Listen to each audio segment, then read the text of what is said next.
and welcome, stargazers. This is APM, your intrepid star guide, and we're back with another episode of the Outlaw Astrology Podcast. This is episode 130. Today we're going to continue our journey through the zodiac archetypes with Taurus, the keeper of sacred earth. And some gentle reminders. There is the Outlaw Astrology newsletter and podcast. That link is in the show notes. We have free and paid versions. I put out content practically every week, but for the free version, about maybe 1 to 2 posts per month. So please do check that out. I am active on Instagram at The Outlaw Astrology, YouTube at Outlaw Astrology, and Pinterest at Outlaw Astrology. You can find those links in the show notes as well. Thank you very much for tuning in today, and let's get to it. So, we're going to be talking about embodying the sacred ground. And this is like the cosmic pause. So, Taurus is the necessary stabilizing force that follows Aries' initial burst of creation. The grounding allows form to take shape. I mean, you got the idea. You did the Fool thing. Card 0 in the major arcana is the Fool, and that is the initial spark of energy, very fiery. You leapt off the cliff, you had an idea, you heard the call to action, but now what? What next? I mean, the great idea needs foundations. It needs to be stabilized in the material world, and that is where we get to Venus as a divine manifestation. Now, Taurus's planetary ruler represents the principle that attracts and consolidates resources and transforms energy into matter. So it is the everyday. You love to paint, for example. I do. I love to paint. And you got to set up your workspace. You've got to clean brushes. You've got to clean your workspace after your work. You've got to turn up and actually do the work. That's the Taurus part of the energy. You had the great idea. Now get yourself sat and get to it. That's Taurus energy. Otherwise, it just exists in your head as an idea or a flame in the deepest recesses of your soul burning with no chance of expression. So it means putting in place, getting in action, and having a plan.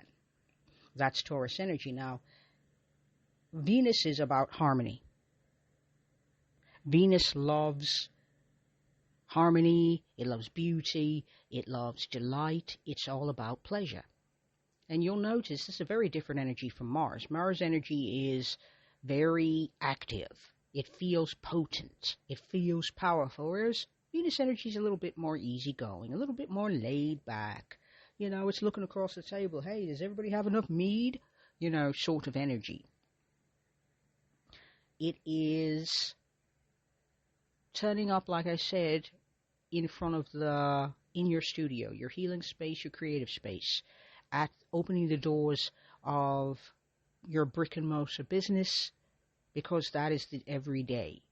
It is sorting out numbers, how much you need to make on a particular day. It's turning up to do the mundane things that you're not going to see with Aries energy. Aries energy is about blazing a trail and initiating something.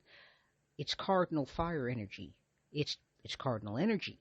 And cardinal energy initiates, but staying in movement is very difficult for cardinal energy to do, because fixed signs that come behind cardinal energy, they're the stabilizers. They're the ones that sustain things and maintain things. So that idea, that little spark of an idea that Aries grew in the dark, rich soil of its soul, Taurus takes and says, okay, this is what you've given me. It's a little small, a little misshapen. I'm going to need to do some work on this and nurture it a bit with a little soil, a little love, a little TLC, a little care. And we'll see what we can make of this thing. It's being practical, but it's also being embodied. We're bringing in an idea or creative energy into a more material manifestation, which Venus is about beauty. It's about those things. By the way, if you heard pleasure and you thought fifth house, Venus is in its joy in the traditional lineage of astrology, Hellenistic. You will find that Venus is in its joy in the fifth house, and the fifth house gets some of its keywords and themes from Venus. So, moving on. So some of the expressions of Taurus energy would be Demeter or Ceres. Now, Demeter, the story is she was Persephone's mum, whose daughter is kidnapped and taken to the underworld by Hades. Persephone is lost to her mum, she thinks, and her mother goes hither, thither, and yon to find how to get her daughter back, and almost collapses creation until she does so. That's that kind of radicalized energy. That's Demeter energy. So it's about cycles of abundance. And by the way, things do ebb. They do flow. Things lie fallow. As a matter of fact, in farming, gardening, there are times where you let the earth lie fallow, or fields lie fallow, or you don't plant things to give the earth a chance to recover and rest, because even the earth needs rest. As a matter of fact, during 2020, the earth was resting so much that one of the holes in the ozone layers above the Arctic Circle started closing. So that's a period of rest. You might also think of Taurus energy as, because it's a night sign, and Venus is a night planet, it is more restful energy. It is the shadow part to Aries' light. It is that pause. Okay, we've got the idea, all that fermenting energy, and now it's getting stabilized, possibly into something, and we'll find out what that is. So some of the implications would be Demeter and Ceres. They're both different names for the same energy. Demeter is what the Greeks called this goddess and this energy, and Ceres is what the Romans called that energy. And so it's basically also the sacred bull in Mannonian culture. You'll notice if you ever have any fascination with Greek or Roman mythology, or mythology in particular, you'll see a lot of bulls mentioned, which could give you an idea of the time period. I'd say probably in the age of Taurus, but probably not towards beginning, middle. It's kind of hard to sort, but you'll see that energy very common. You also see it in biblical references where they talked about the golden bull, in the case of idolatry, worshipping false idols, and then talking about that idol of a golden bull, because we're moving from that age to another age. And then there's Apis in Egyptian mythology. So you'll see bulls, for example, bull energy is unique because bulls feel and sense their environment with their entire bodies, because they have very poor eyesight and they don't have all the color range that we see. They don't see all those colors. And so that's a different way of viewing the world. They also have their eyes placed a lot wider apart, so they can have that panoramic view around, so they can anticipate danger, which they anticipate with their entire body. So it is an opportunity for Taurus energy to get inside of their own gut, to trust that gut instinct. So that's another intuitive. That's a body sense, letting your body tell you with the sensations that it's feeling what's going on with your world. And so let's build on the hero's resources, okay? And so psychologically, there's a necessity to establish foundations, okay? So the hero has to develop some tangible skills and resources after the initial call to adventure. For example, Harry Potter.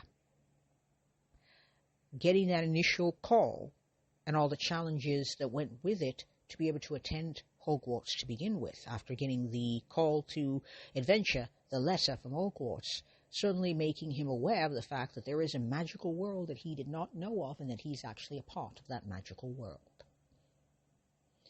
And the Taurus part is having to learn magic, how to cast a proper spell without blowing off your own eyebrows, without turning yourself partially into a cat, because that's a thing that happens when you make polyjuice potion. You Harry Potter fans know what I'm talking about. But those are some of the themes you might see in pop culture. Also, Doctor Strange. The call to action, the call to adventure for him is when he gets into the car accident and can no longer do surgery because of the severe nerve damage to his hands, and he's a surgeon. And it starts him, he refuses to accept that this is the end. He doesn't want to teach. I am a surgeon. I surgery people. That's what I do. And so it starts him going on a spiritual, mystical pilgrimage, which lands him as an apprentice and student to the Ancient One, which is the Taurus part of the story. Him going hither, thither, and yon, and all the way across the world, and spending a lot of his money to find an answer to things that people told him he can't have. That's very Aries. The setting down and the slow learning magic, which he had a challenge with. He's very stubborn. He resisted, persisted in trying to do it his own way, and slowing down was not something he wanted to do. He was in a hurry. Very Aries energy, patience. Slowing down is very Taurus, because Taurus is an earth sign. And it is also a fixed sign, which gives it kind of a stability there, which could make things rather rigid. And so developing tangible skills after the initial call to adventure is how we develop this narrative. Now, Taurus energy is also embodied wisdom. So Taurus energy connects to the intelligence of the physical body in the natural world. And you're going to find that with athletes, because you have to pay attention to your body and the bodies of those around you if you're going to play football, basketball, even in Roman and Greek times with gladiators and all of that sort of thing. You're still going to need to be aware. Now, in my own life, I'm a trained dancer and a yoga student. And there is needing to be aware of your body. I also work as a therapeutic body worker and have several certifications. And so that is also an awareness. All of those things are very Taurus embodied. Those are embodied wisdoms. That is physical intelligence, which you find in, as I said, dancers who are athletes, dancers, basketball players, football players. That's embodied wisdom. But it's also your Winnie the Pooh, lost in the forest with Piglet, and that annoying other character that I don't know if he's a cat, what he is, but he's really bossy and annoying. And finally, they're terribly lost in a 100-acre wood, and the bossy character goes off on his own to get home because he's tired of being lost with these two. And finally, Pooh turns to Piglet and said, "Let's go home." And Piglet's like, "We can't, we're lost." And he goes, "Oh, no. I have several pots of honey in my cupboard at home, and they are calling to my tummy." That is Taurus energy. It is embodied wisdom, is being able to slip into your body and sense the sensations. What's going on with your knee? What's going on with your ankle? Do you have a headache? Are your shoulders tight? Are your jaws tight? That is Taurus embodied wisdom. And that is the physical world, but also the natural world. For example, as I've stated, bulls are very intuitive with their bodies. They have an all-over body sense. So that is nature. Also, pigeons. Did you know that pigeons can't bloody get lost? They can't. They've got metal in their beaks that work with the magnetic magnetosphere, the magnetic pull of the earth. And that pull tells the pigeon which way to go. So that is an embodied sense as well. You'll find that sort of intelligence in animals. So if you pay attention, animals will give you embodied natural wisdom. You'll also find this sort of wisdom in... Let me hold off on that for a second. And so let's move on to the paradox of stability. And here's the thing. Authentic security requires both a rootedness and adaptability. Now you'll notice, how can you be rooted and adaptable? Well, imagine fungi.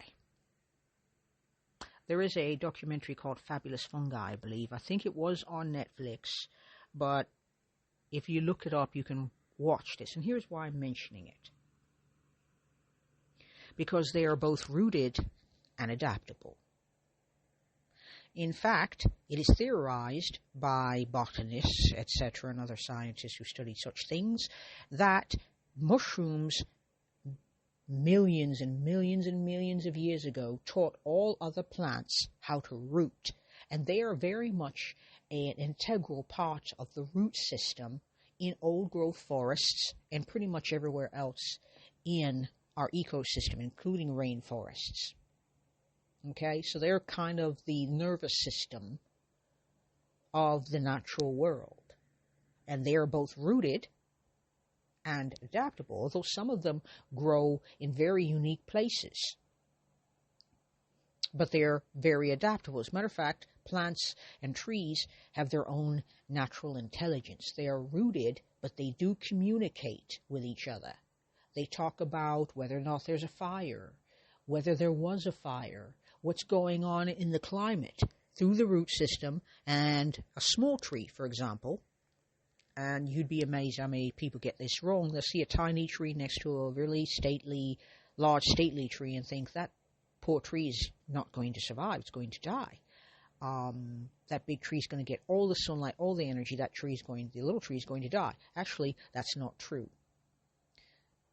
During the summer, when it's warmer, depending on wherever we happen to be on the globe, when it's warm in your section of the world, for you international listeners, that large tree is feeding the baby tree.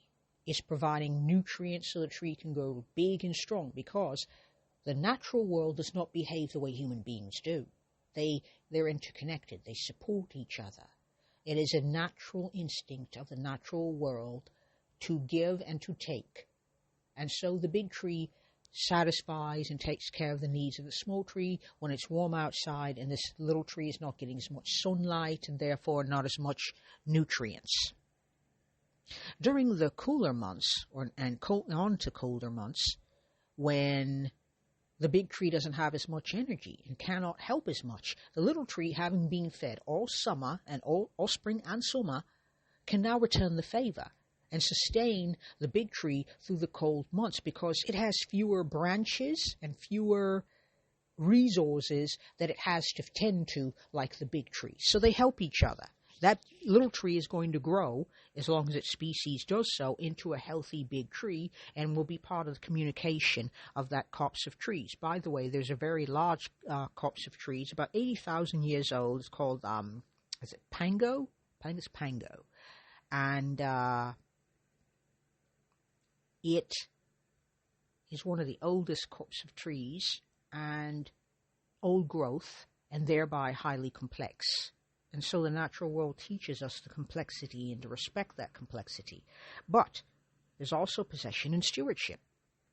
And if you come from a place that the land is yours, then you may not embrace and approach stewardship correctly. To see something as yours, and rather than ours, ignores the interconnection and the interconnectedness of Taurus energy, and also stewardship, because we're learning right stewardship. I have a guilty pleasure in that I really, once upon a time, really loved shoes and handbags, and I had quite a few before I downsized myself into a more easy to manage amount. That is called consumerism. And at some point, I was just buying with no consideration. And then I stopped and I said to myself, these boxes and these bags that this stuff is coming in is not great for the environment. And these shoes are fast fashion. And fast fashion, once you toss it away, it ends up in the garbage. But the garbage goes away from you, but it doesn't go nowhere. It goes somewhere. Somewhere away from you, but somewhere. And so there's a desert in South America, I believe. I think it's in South America. It's definitely a desert filled with clothing. There's tons of discarded clothes. And some of our fast fashion ends up in other countries and thereby blights those countries because, fast fashion is easier, cheaper than buying and making your own stuff, which can be a problem economically for countries that don't have the resources of the so-called first world. Okay, so that's what we mean by right stewardship. It's asking yourself the question, do you really need this, or you just want it, which is Mars energy. Venus energy is like, we're only going to get somewhere together. Mars is me first, and Venus is like us. Okay? So let's move on to transcending attachment. And so we're talking about possession. Attachment is another word for that. And some of the shadow expressions of Taurus is stubbornness, materialism, resistance to necessary change, and things of that nature. And a great example from pop culture, and in particular fiction, is The Hobbit, and it's the hobbits in the Tolkien world. They're very much Taurus energy. Why leave your beautiful little home in the Shire to go out on some adventure to chase a ring, or to do this, take the ring over there? I mean, who wants that? You're safe here. You have food and tea, and you've been alive 100 years long, and why do that? So hobbits are very Taurus in their energy. They're interested in enjoying the moment. They're interested in enjoying the physical pleasures that life has to offer, which is very Venus energy and can be very materialistic. Stubbornness, I love it, stubbornism. Stubbornness is not necessarily a bad trait. It is a bad trait, or as in bad trait, negative trait, or a trait that's less useful, if the impetus is saying change is necessary and you keep using the same system over and over again because you don't want to change it. Like, it served me for 20 years, I'm going to keep doing it this way. Like when you go to a company and you say, hey, here's a more efficient way to do this. And everybody at the company poo-poos you and says, we've been doing it like this for 10 years and it works for us, and who are you to come in here and change things? That's very stubborn, resistant to change type Taurus energy. And then there's materialism. Buying things just to buy things, or just because you want it. That's how I ended up with a lot of shoes and a lot of handbags and tons of jewelry that I never wore just because I wanted it, until I started being more intentional with my purchases. And then there's the resistance, as I said, to necessary change. That is, what we're all seeing now in the world, to change back, to turn back time, to go back to some mythological fantasy time when everything was great, the golden age of this, the golden age of that. Back in this time when the nuclear family and this was going on and it was so wonderful and beautiful. That is a resistance to change. We're being moved in a totally different direction. It requires us to have more mindset, to be more mindful about what we buy and whom we buy it from, who's allowed to have luxury and pleasure and who isn't. These are the questions we ask in this time period. And that is a resistance to change. And this stalwart energy is stabilizing, but sometimes too stabilizing. Okay? And so when we can transform our possession into stewardship. Like I said, asking questions, like honoring the resources without being defined or limited by it. Okay, so yes, what is the right use of your money? Who do you want to help? And how do you want to help? Those are Taurus questions, because it'll allow you to slow down and reflect on the energy you put out there and the energy that comes back. And you can check in with your gut. Does that feel right? Does it not feel right? That's very Taurus embodied wisdom. And some of the ways you can do that is being mindful. Checking with your body. Do you have a headache? Do you have tight muscles? Your jaw clench? What's going on with your stomach? Did you eat something your stomach didn't like or didn't agree with? This is embodying Taurus energy because it's making you more aware of your physical body so that it can speak to you and you understand the messages it's trying to share with you without being limited. You can be stubborn without being defined by stubbornness. You can be grounded without being defined by these things. These are traits. As one of my former mentors once said to me, traits are traits are traits. They are not fixed. They are not absolute. The Taurus energy might give you the idea that things are fixed and absolute and more fixed and absolute than they actually are. And so one last thing, there is the spiritual dimension, and it's called the Earth Keeper archetype. So you might see some of the other archetypes for Taurus would be the Steward, the Earth Keeper, the Environmentalist, the Gardener, the Horticulturist, that sort of energy, even the Bull. Those are some of the archetypes you might see attached to Taurus energy. And the Earth Keeper archetype is developing a more sacred relationship with the material world and the natural world. It can be a path to deeper presence and appreciation. Presence meaning you're in the moment. And you can have a sacred relationship with the material world, with your body, through dance. Dance is one way. Sacred, ecstatic dance. If you're into movement, just moving your body in whatever way feels right and good in the moment will suffice. Drinking tea, water, coffee, mindfully, making it mindfully, being mindful about what you put in your body. Your first and last meals of the day can be ritualized so that you're able to drop into what your body needs and wants, because that type of full-on body wisdom is useful energy. It's part of intuition.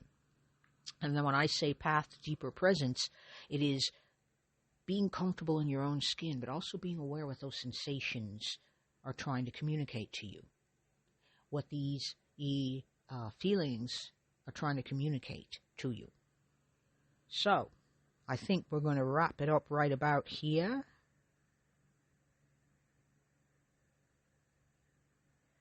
And I'm going to leave you with a thought.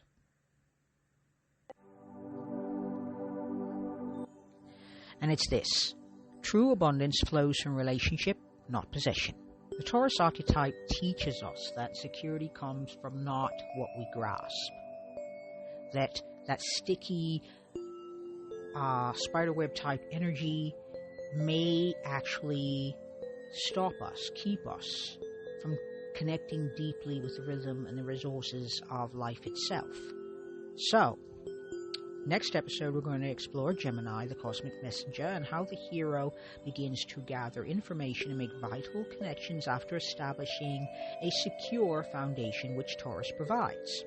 So feel free to reflect and ask questions of your chart. Get it out and ask questions. How do I experience right relationship? How do I want to steward the earth? How do I want to explore materialism? How do I want to embody the Taurus energy in my life? Would be some questions to ask. Because we're interested in navigating the balance between stability and growth. You can have both. It just requires mindfulness, okay, and presence. And with that being said, thank you very much for tuning in. I appreciate you all. And until next time, peace and astro magic.